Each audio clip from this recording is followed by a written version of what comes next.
नमस्कार मित्रांनो, परत एकदा आपलं स्वागत आहे घे भरारी तू या यूट्यूब चॅनलवरती. तर मित्रांनो, आज आपण पाहणार आहोत समाज कल्याण आयुक्तालय पुणे यांच्या अंतर्गत जे पदभरती निघालेली होती त्या पदभरतीचं वेळापत्रक नुकतंच प्रसिद्ध झालेलं आहे. तर मित्रांनो, कोणत्या पदाची कधी परीक्षा आहे आणि किती शिफ्टमध्ये आहे यांची सर्व मी डिटेल्सपणे तुम्हाला सांगणार आहे. तर चला मित्रांनो, व्हिडिओला सुरुवात करूयात. या ठिकाणी इथं तुम्ही पाहू शकता, यांनी प्रसिद्धीपत्रक केलेलं आहे. त्या प्रसिद्धीपत्रकामध्ये काय सांगितलेलं आहे तर महाराष्ट्र आपलं समाज कल्याण आयुक्तालय महाराष्ट्र राज्य पुणे यांच्या आस्थापनेवरील वर्ग 3 संवर्गातील कनिष्ठ समाज कल्याण निरीक्षक, गृहपाल अधीक्षक महिला, गृहपाल अधीक्षक सर्वसाधारण, समाज कल्याण निरीक्षक उच्च श्रेणी लघुलेखक, निम्न श्रेणी लघुलेखक, लघु टंकलेखक या संवर्गातील खालील तक्त्यात नमूद केलेल्या रिक्त पदे सरळ सेवेने भरण्याकरता सदर पदासाठी आवश्यक असलेली पात्रता धारण करीत असलेल्या पात्र इच्छुक उमेदवाराकडून ऑनलाईन पद्धतीने अर्ज मागविण्यात आले होते. त्या अनुषंगाने ऑनलाईन परीक्षा कम्प्युटर बेस वस्तुनिष्ठ बहुपर्यायी स्वरूपाची असून सदर परीक्षा आयोजन दिनांक 4/3/2025 ते 19/3/2025 आहे. मित्रांनो, मार्चमध्ये एक्झाम सुरुवात होणार आहे तुमची 4 मार्चला. तर त्यामध्ये विविध सत्रामध्ये घेण्यात येणाऱ्या सदर ऑनलाईन परीक्षेच्या संवर्गातील सविस्तर वेळापत्रक खालीलप्रमाणे आहे. तर यामध्ये तुम्ही इथे पाहू शकता मित्रांनो, या ठिकाणी दिलेलं आहे अधीक्षक किंवा जे गृहपाल आहे महिलांचं, त्यांचे कधीपर्यंत एक्झाम आहे तर त्यांची एक्झाम 4 तारखेपासून 4 मार्चला सुरू होऊन ते 7 मार्चपर्यंत त्यांची एक्झाम आहे मित्रांनो. या ठिकाणी तुम्ही ते पाहू शकता, इथून शिफ्ट सुरू होईल त्यांची, ते डायरेक्ट 7 मार्चपर्यंत आहे. 7 मार्चपर्यंत त्यांची एक्झाम दिलेली आहे. तर त्यांचं वेळापत्रक पण, त्यांची शिफ्ट पण कशी आहे मित्रांनो, तर त्यांची शिफ्ट आहे एकच शिफ्ट दिलेली आहे का, नाही तर 4 तारखेला हे 3 शिफ्ट आहेत मित्रांनो. 9 AM ते 11 AM पहिला पेपर आहे आणि दुसरी शिफ्ट जी आहे ती 1 PM ते 3 PM आहे आणि तिसरी शिफ्ट आहे ती 5 PM ते 7 आहे. 7 वाजेपर्यंत पेपर आहेत मित्रांनो यांचे. तर त्यानंतर दुसरी शिफ्ट कधी, म्हणजे दुसऱ्या विभागाचं कोणतं आहे, दुसरं पद कोणतं आहे त्या विभागातलं, तर वरिष्ठ समाज कल्याण निरीक्षक जे आहेत त्यांची पदभरती कधी, म्हणजे त्यांची टाइम टेबल कधीच आहे तर त्यांचं आहे 2च दिवस परीक्षा आहे त्यांची, 7 मार्चलाच आहे. एकाच दिवशी, म्हणजे टोटल 2च शिफ्ट आहेत, म्हणजे दुसरी आणि तिसरी आहे, पहिली शिफ्ट नाही आहे. पहिली शिफ्ट गृहपाल महिला अधीक्षकची आहे, त्यांची आहे पहिली शिफ्ट 7 तारखेची.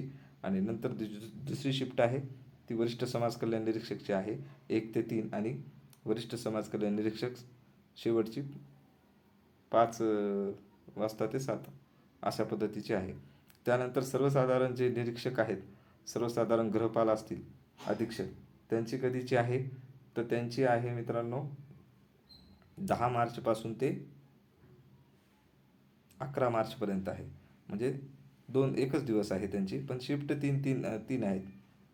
सकाळपासून सकाळी सुरू होईल 10 मार्चला, तेच 11 मार्चपर्यंत राहील 7पर्यंत संध्याकाळी. त्यानंतर समाज कल्याण निरीक्षक जे आहे त्यांची डायरेक्ट एकाच दिवशी आहे 12 मार्चला. समाज कल्याण निरीक्षक आणि उच्च श्रेणी लघुलेखक जे आहे त्यांची 12 मार्चलाच आहे डायरेक्टली. त्यांची शिफ्ट 9 ते 11 आणि 1 ते 3पर्यंतच आहे. त्यानंतर समाज कल्याण निरीक्षक जे आहे दिलेले आहेत, त्याच्यानंतर लघु निमश्रेणी आणि त्या दोघांचे पेपर एकत्रित आहेत. शिफ्ट फक्त अलग अलग आहेत, वेगवेगळे आहेत. आणि त्यानंतर समाज कल्याण निरीक्षक जे राहिलेले आहेत त्याच्यानंतरचा जो पद आहे ते डायरेक्टली सगळे टोटली 19 मार्चपर्यंत आहेत 3 शिफ्टमध्ये. तर मित्रांनो, त्यानंतर हॉल तिकीट कधी उपलब्ध होईल तर उमेदवारांनी दिनांक 25/2/2025 पासून प्रवेशपत्र ऑनलाईन पद्धतीने त्यांच्या दिलेली वेबसाईट आहे sjsa.maharashtra.gov.in या संकेतस्थळावर उपलब्ध होतील. पण त्यामध्ये परीक्षेचा वेळ, तारीख, परीक्षा केंद्र, सूचना अशा पद्धतीची माहिती त्यांनी समाविष्ट केलेली आहे. त्यानंतर जे दिव्यांग उमेदवार आहेत त्या दिव्यांग उमेदवारासाठी बी लेखनिक असतील किंवा अनुग्रहीय कालावधी असेल त्यांच्या संकेतस्थळावरती मार्गदर्शन सूचना दिली आहे त्यांच्या नियमाचं पालन करावं आणि त्यांचे आवश्यक कागदपत्र घेऊन हजर राहावं.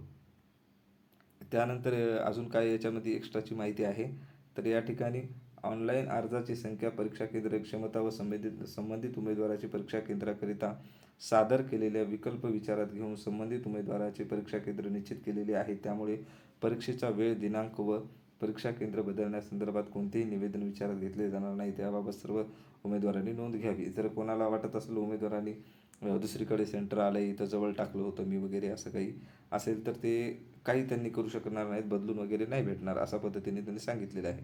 त्यानंतर मित्रांनो, ऑनलाईन परीक्षेचा गैरप्रकार रोखण्यासाठी प्रश्नसंच 4 गटामध्ये विभागण्यात येणार आहे. या परीक्षेच्या प्रश्नपत्रिका अनेक कालबद्ध घटकांमध्ये विभागल्या जातील. उदाहरणार्थ, परीक्षेत प्रश्नपत्रिका 4 कालबद्ध विभाग ABCD असल्यास प्रत्येक विभागात 25 प्रश्न असतील आणि 30 मिनिटाचा वेळ दिला जाईल. मागील विभागासाठी दिलेला वेळ पूर्ण करेपर्यंत उमेदवारांनी पुढील विभागात जाण्यास प्रतिबंध केले जाईल. या व्यतिरिक्त उमेदवारांनी दिलेला वेळ पूर्ण झाल्यानंतर प्रश्नाचे पुनरावलोकन करण्याची किंवा त्यांचे प्रतिसाद बदल करण्याची परवानगी दिली जाणार नाही. मागील विभागाची दिलेला वेळ पूर्ण झाल्यानंतर पुढील विभागाचे प्रश्न आपोआप सुरू होतील. ऑनलाईन प्रश्नपत्रिका सोडवण्याचा सराव त्यांनी मॉक टेस्ट लिंक दिलेली आहे त्यांची, त्या लिंकवरती तुम्ही त्यांच्या वेबसाईटवरती दिलेली आहे, तिथे जाऊन तुम्ही सोडू शकता. म्हणजे समजलं का मित्रांनो, त्यांनी काय केलेलं आहे, अशा पद्धतीने दिलेलं आहे त्यांनी, जसं BMCला होतं तशाच पद्धतीचं आहे इथं. मराठीचे त्यांनी 6 क्वेश्चन घेतलेले आहेत पहिल्या याच्यामध्ये. नंतर बीमध्ये पण त्यांचे ABCD, जसं आता MPSCच्या याला असतो प्रश्नसंच क्रमांक असतो ABCD, तशा पद्धतीचं त्यांनी पण तिथे दिलेलं आहे. मराठीच्या ABCDमध्ये पहिले 6 क्वेश्चन असतील कशाचे, मराठीचे, त्यानंतर इंग्रजीचे 6, त्यानंतर जे आहेत करंट अफेअर किंवा चालू घडामोडी, जे सामान्य ज्ञान असेल, जनरल नॉलेज जे काय असेल त्याचे 6 प्रश्न, आणि त्यानंतर मॅथ, रिझनिंग जे काही बुद्धिमत्ता असेल त्यांचे 7 प्रश्न देण्यात आलेले आहेत. अशा पद्धतीने त्यांनी टोटल 25 प्रश्न त्यांनी एका याच्यामध्ये दिलेले आहेत. त्यांचा तो वेळ संपला की ऑटोमॅटिकली त्यांना 30 मिनिटात त्यांना 25 हे प्रश्न अटेम्प्ट करायचे आहेत. आणि 25 प्रश्न अटेम्प्ट केल्याच्या नंतर जरी वेळ तुमच्याकडे असला तरी तुम्ही या बीवरती जाऊ शकत नाही, कारण हे 30 मिनटं तुमचे पूर्ण व्हावे लागतात. किंवा तुमचे हे प्रश्न जरी नाही कंप्लीट झाले आणि 30 मिनटं जर पूर्ण झाले तर डायरेक्टली तुम्हाला ग्रुप बी वरती टाकलं जाईल. आणि ग्रुप बी वरती टाकल्याच्या नंतर तुम्ही ग्रुप ए वरती येऊ शकत नाही. एकदा प्रश्न इथं तुम्ही अटेम्प्ट केले, परत तुम्ही रिटर्न येऊन त्या ठिकाणी बदल नाही करू शकत. त्यामुळे हा क्वेश्चन जे ग्रुप बीचा जो आहे तो सोडवल्याच्या नंतर तुम्ही ग्रुप सी वरती येतो आणि ग्रुप डी वरती येतो. अशा पद्धतीने त्यांनी दिलेले आहेत. प्रत्येकाला 30-30 मिनिटाचा अवधी दिलेला आहे. 25-25 प्रश्न आहेत. सर्व विषयाचे प्रश्न असे विभागून देण्यात आलेले आहेत त्यांनी या ठिकाणी, ते तुम्ही पाहू शकता. अशा पद्धतीने त्यांनी दिलेले आहे. म्हणजे का तर एक तर कॉपी करता येऊ नये किंवा या ठिकाणी नक्कल वगैरे होऊ नये यासाठी त्यांनी काळजी घेतलेली आहे. त्यानंतर काय सांगितलं आहे या ठिकाणी आपण पाहूत मित्रांनो, या ठिकाणी अजून दिलेल्या आहेत काही सूचना. त्या ठिकाणी सांगितले उमेदवारांना प्रश्नसंच किंवा उत्तरपत्रिका संदर्भात आक्षेप किंवा निवेदन सादर करायचे असल्यास त्याबाबत ऑनलाईन पद्धतीने सादर करण्याबाबतची सुविधा उपलब्ध करून देण्यात येणार आहे. त्या संदर्भात वेळापत्रक प्रसिद्ध करण्यात येत आहेत. प्रश्नसंच किंवा उत्तरपत्रिका या संदर्भात आक्षेप केवळ ऑनलाईन पद्धतीनेच स्वीकारण्यात येणार आहेत. तसेच इतर कोणत्याही पद्धतीने सादर केलेले पत्रव्यवहार, ईमेल, मेसेज आक्षेप विचारात घेतले जाणार नाही, त्याची नोंद घ्यावी. परीक्षा ही कम्प्युटर बेस्ड टेस्ट पद्धतीने घेण्यात येणार असून प्रत्येक सत्राचे प्रश्नसंच स्वातंत्र्य असून एकापेक्षा जास्त सत्रात परीक्षा आयोजित करण्यात येणार आहे. विविध सत्रातील प्रश्नपत्रिकेचे स्वरूप व त्याचे काठिण्य पातळी तपासण्यात येईल. त्याचे सामान्यीकरण समतुल्य करण्याबाबत म्हणजे नॉर्मलायझेशनचे सूत्र जे आहे त्या पद्धतीने प्रसिद्धीपत्रकात जोडण्यात आलेले आहे. सदर नॉर्मलायझेशन गुणांक पद्धत सर्व परीक्षार्थ्यांना बंधनकारक राहील. सर्व परीक्षार्थ्यांनी याची नोंद घ्यावी, परीक्षार्थ्यांनीच. त्यानंतर या ठिकाणी सदर भरती प्रक्रिया पारदर्शक पद्धतीने पार पाडण्यात येत असून उमेदवारांना कोणत्याही प्रकारची अफवावर विश्वास ठेवू नये. तसेच कोणत्याही व्यक्तीने सदर भरती प्रक्रियेत गैरमार्गाने नोकरी देण्याचे किंवा परीक्षा पास करून देण्याचे किंवा तत्सम स्वरूपाचे आमिष दाखविल्यास अशा भूलपाताला बळी न पडता त्याबाबत नजीकच्या पोलीस स्टेशनकडे तात्काळ संपर्क साधावा. जर कोणी म्हणत असेल पैसे देतो किंवा तुमचं मी सेटिंग लावून देतो वगैरे अशा पद्धतीने जर कोणी काही बोलत असेल तुम्ही जवळच्या पोलीस स्टेशनला जाऊन कंप्लेंट करा, असं त्यांनी प्रसिद्धीपत्रकात सांगितलेलं आहे. तसंच भरती प्रक्रियेतील संबंधित अधिकृत माहिती सामाजिक न्याय व विशेष सहाय्य विभागाच्या त्यांची जी दिलेलं आहे त्या संकेतस्थळावर वेळोवेळी भेट द्यावी. तसेच भरती प्रक्रियेच्या अनुषंगाने ऑनलाईन अर्जात नमूद केलेल्या भ्रमणध्वनी किंवा ईमेल वेळोवेळी पाठविण्यात येणाऱ्या सूचनांचे उमेदवारांनी पालन करावे.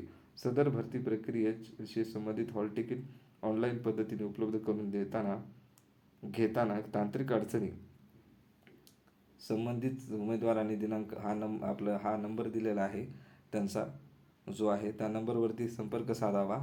सोमवार ते शनिवार असेल तो सकाळी 9 ते सायंकाळी 6 सुरू असेल.